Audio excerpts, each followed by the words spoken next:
En esta solemnidad, fiesta muy grande en la iglesia, obviamente hunde sus raíces en la revelación. En las mismas Sagradas Escrituras encontramos la raíz de lo que estamos celebrando. Y sorprende cómo desde el siglo VIII, en el Reino del Sur, el profeta Isaías anuncia la llegada de ese personaje en cierta forma misterioso que sería llamado el Emanuel, el Dios con nosotros. Isaías 7:14. Y que el evangelista San Mateo, ahí en el capítulo 1, verso 22, nos va a decir: estos acontecimientos sucedieron para que se cumpliera lo que dijo el profeta. Verso 23, la Virgen concebirá y dará a luz un hijo, al que pondrán por nombre Emanuel, Dios con nosotros. Ha reflexionado la iglesia naciente en aquello que anunció el profeta y, movidos por el Espíritu, dicen: aquí se cumple en plenitud lo que el Señor anunció por Isaías. Ese acontecimiento pues vino a ser el parteaguas en la historia de la humanidad. Se da en la anunciación, la encarnación del Hijo de Dios, bien lo sabemos. San Juan lo maneja con estas palabras, bien lo sabemos, Juan 1:14, y el Verbo, la palabra, se hizo carne y puso su morada, vino a habitar entre nosotros. Inmediatamente viene propio en San Lucas, lo acabamos de escuchar, capítulo 1, verso 31, en sí la anunciación. Concebirás y darás a luz un hijo, al que pondrás por nombre Jesús. En el Evangelio de San Mateo, en el paralelo, va a decir en sueños el ángel del Señor: José, no temas en recibir a María como tu esposa, lo que ella ha concebido es obra del Espíritu Santo. Le pondrás por nombre Jesús, porque Él salvará a su pueblo de sus pecados. Hay una comunión extraordinaria en lo que aparecen ahí pues en los Evangelios. Entonces volvemos al elemento: concebirás y darás a luz un hijo. Entra la incertidumbre natural, Santísima Virgen María, no tanto por cuestionar si no tiene poder de Dios para hacer eso, sino sencillamente se está saliendo de la lógica natural. No está casada y el Señor le va a aclarar por medio del ángel, ahí en el versículo 35, es obra del Espíritu Santo. No hay intervención alguna de varón. Es por obra del poder de Dios.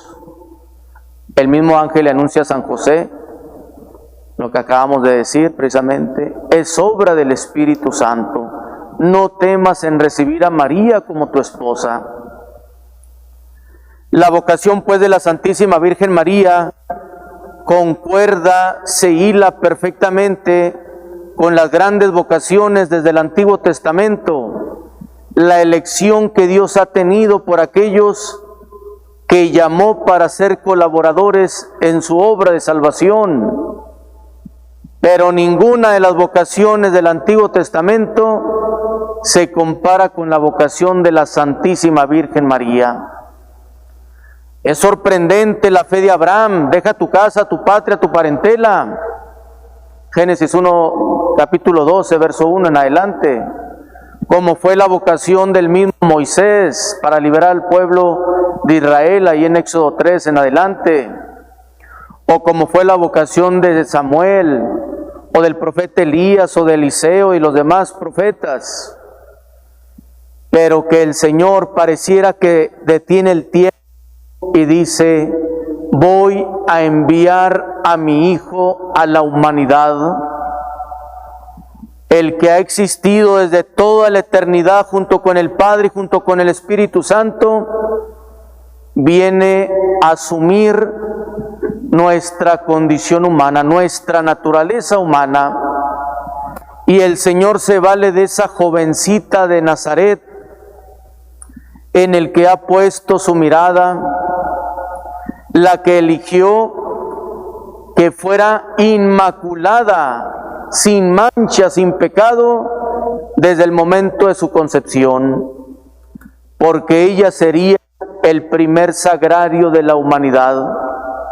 El mismo Dios hecho hombre estaría en su vientre purísimo. Fijémonos ya en el verso 38, capítulo 1, verso 38 de San Lucas, cuando de ella el asentimiento libre: hágase en mí según tu palabra. He aquí la esclava del Señor, que se cumpla como has dicho. Y es donde se da el abrazo entre la eternidad y el tiempo, en ese sí firme, valiente de la Santísima Virgen María. Al grado que ya en el verso 45, capítulo 1, verso 45, su pariente Isabel le va a decir: tú eres dichosa, tú eres feliz, tú eres bienaventurada. Dichosa tú porque has creído cuanto te fue anunciado de parte del Señor. ¿Qué es lo que ha venido pidiendo el Señor desde el Antiguo Testamento? Fe, credibilidad, obediencia, disposición a su palabra, a sus mandatos, docilidad al Espíritu. Y en María se cumple de una manera extraordinaria y maravillosa, como la criatura más perfecta, en ese sí: hágase en mí según tu palabra. Entonces, no es que la Iglesia adule o ensalce exageradamente a María en su vocación.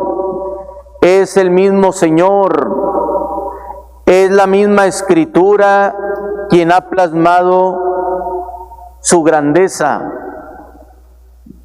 ¿Qué más grandeza puede tener el ser llamada ella la Theotokos, es decir, la Madre de Dios? A muchos hermanos separados eso pues obviamente no les gusta, se cierran a la revelación de Dios.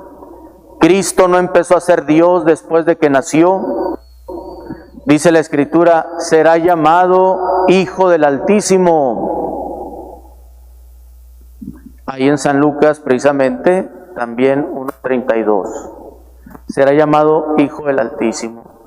El Señor Dios le dará el trono de David su padre, como hemos comentado en otras ocasiones, verso 33.